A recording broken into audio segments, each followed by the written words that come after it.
ഇറാന്റെ അജ്ഞാത സംഘങ്ങൾ നെതന്യാഹുവിനെയും ട്രംപിനെയും ലക്ഷ്യമിടുമോ എന്ന് പരക്കെ ഒരു ആശങ്കയുണ്ട്. ലോകത്തിൽ തന്നെ ഏറ്റവും കൂടുതൽ ഡ്രോണുകൾ ഉൽപ്പാദിപ്പിക്കുന്ന രാജ്യമാണല്ലോ ഇറാൻ. റഷ്യ യുക്രൈൻ യുദ്ധത്തിൽ ഉപയോഗിക്കാൻ 10,000-കണക്കിന് ഡ്രോണുകളാണ് ഇറാൻ റഷ്യക്ക് നൽകിയിരിക്കുന്നത്.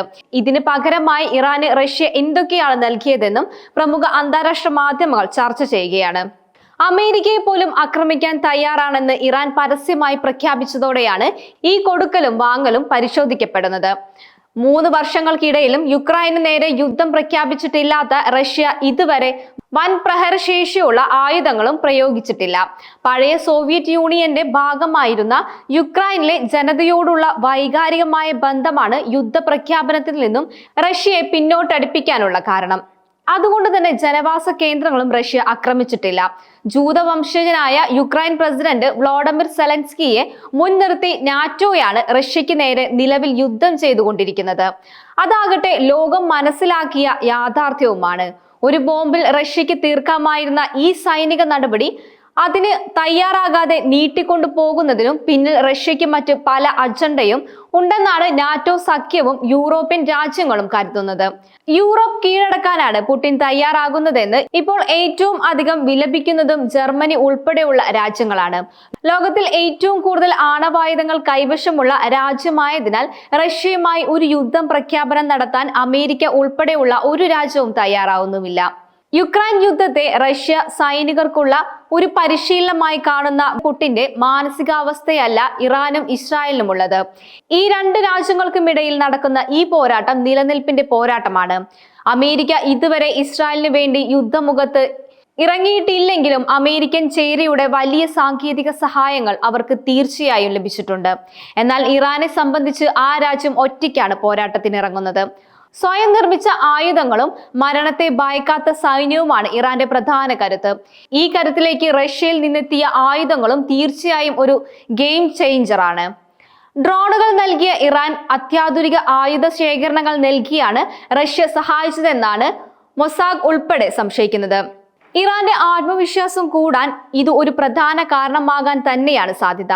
ഇറാൻ ഇസ്രായേൽ സംഘർഷത്തിൽ ഇതിനകം തന്നെ നാണം കെട്ടിരിക്കുന്നത് ഇസ്രായേലാണ്.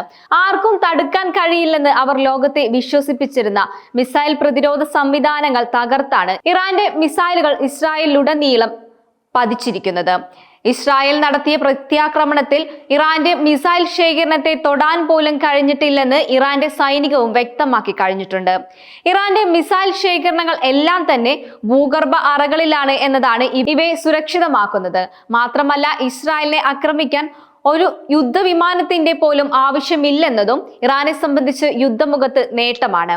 ഇറാഖ്, ജോർദാൻ എന്നീ 2 രാജ്യങ്ങളുടെ മുകളിലൂടെ പറന്നാണ് കൃത്യതയോടെ ഇസ്രായേൽ നഗരങ്ങളെ ഇറാൻ ആക്രമിക്കുന്നത്. അമേരിക്കയുടെ താഡ് പ്രതിരോധ സംവിധാനവും ഈ ആക്രമണത്തിലുണ്ട്. എത്ര മാസം വേണമെങ്കിലും ഒറ്റയ്ക്ക് നിന്ന് യുദ്ധം ചെയ്യാനുള്ള ശേഷി ഇപ്പോൾ ഇറാനുണ്ട്. എന്നാൽ ഇസ്രായേലിനെ സംബന്ധിച്ച് 2 മാസത്തിൽ കൂടുതൽ പിടിച്ചു നിൽക്കാൻ അവർക്ക് സാധിക്കില്ല എന്നതാണ് മറ്റൊരു വസ്തുത. അതിനുപോലും അമേരിക്കയുടെ സഹായവും ഇസ്രായേലിന് ആവശ്യമായി വരും. ഇതാണ് നിലവിലെ അവസ്ഥ. അതേസമയം തന്നെ അമേരിക്കൻ പ്രസിഡന്റ് ഡൊണാൾഡ് ട്രംപിനെ വധിക്കാൻ ഇറാൻ നീക്കം നടത്തിയതായി ഒരു വെളിപ്പെടുത്തലുമായി ഇസ്രായേൽ പ്രധാനമന്ത്രി ഇപ്പോൾ രംഗത്ത് വന്നിരിക്കുകയാണ്. ട്രംപിനെ പ്രകോപിപ്പിച്ച് അമേരിക്കയെ യുദ്ധത്തിന് ഇറക്കുക എന്നതാണ് ഇതിലൂടെ ഇസ്രായേൽ ലക്ഷ്യമിടുന്നത്.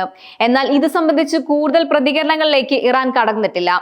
ട്രംപും നെതന്യാഹുവും പ്ലാൻ ചെയ്ത ആക്രമണമാണ് ഇറാൻ നേരെ നടക്കുന്നത് എന്നാണ് ഇറാൻ കരുതുന്നത്. അതുകൊണ്ട് തന്നെ ട്രംപും അമേരിക്കയും അവരുടെ ടാർഗറ്റ് തന്നെയാണ്. ഇസ്രായേലിന്റെ ഒപ്പം കൂടി ആക്രമിക്കാൻ ശ്രമിച്ചാൽ പശ്ചിമേഷ്യയിലെ മുഴുവൻ അമേരിക്കൻ താവളങ്ങളും തകർത്ത് കളയുമെന്നാണ് ഇറാൻ മുന്നറിയിപ്പ് നൽകിയിരിക്കുന്നത്.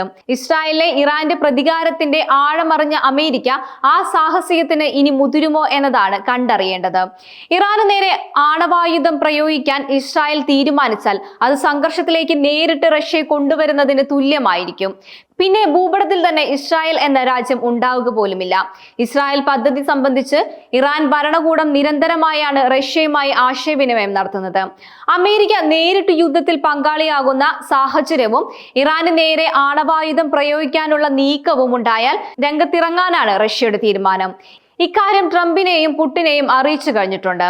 ഇതിനിടെ വിവിധ രാജ്യങ്ങളിലെ ഇറാൻ പ്രോക്സി ഗ്രൂപ്പുകൾ വൻ ആക്രമണ പദ്ധതി തന്നെ തയ്യാറാകുന്നതായി വിവരവും ഇപ്പോൾ അമേരിക്കയുടെയും ഇസ്രായേലിന്റെയും രഹസ്യാന്വേഷണ വിഭാഗങ്ങൾക്ക് ലഭിക്കുന്നുണ്ട്. ഇത് സംബന്ധിച്ച് ചില സൂചനകൾ വിവിധ അന്താരാഷ്ട്ര മാധ്യമങ്ങളിലും പ്രത്യക്ഷപ്പെട്ടു തുടങ്ങിയിട്ടുണ്ട്. ഹോളിവുഡ് സിനിമകളിൽ കാണുന്നത് പോലെ ടാർഗറ്റ് കേന്ദ്രങ്ങളിൽ വലിയ രൂപത്തിൽ മിന്നൽ ആക്രമണം നടത്താൻ ശേഷിയുള്ള ഗ്രൂപ്പുകളാണിത്. ഈ വിഭാഗവും ആക്റ്റീവായതോടെ ലോകത്തിന്റെ വിവിധ ഭാഗങ്ങളിൽ ശ്രദ്ധ പതിപ്പിക്കേണ്ട സാഹചര്യമാണ് അമേരിക്കയ്ക്കും സഖ്യകക്ഷികൾക്കുമുള്ളത്. നിലവിലെ പ്രത്യേക സാഹചര്യത്തിൽ അമേരിക്കൻ പ്രസിഡന്റ് ഡൊണാൾഡ് ട്രംപിന്റെ സുരക്ഷയും വർദ്ധിപ്പിച്ചിട്ടുണ്ട്. ഇസ്രായേൽ പ്രധാനമന്ത്രിയാകട്ടെ മകന്റെ വിവാഹം പോലും മാറ്റിവെച്ച് ബാങ്കറിൽ തന്നെ തുടരുകയാണ് ചെയ്യുന്നത്.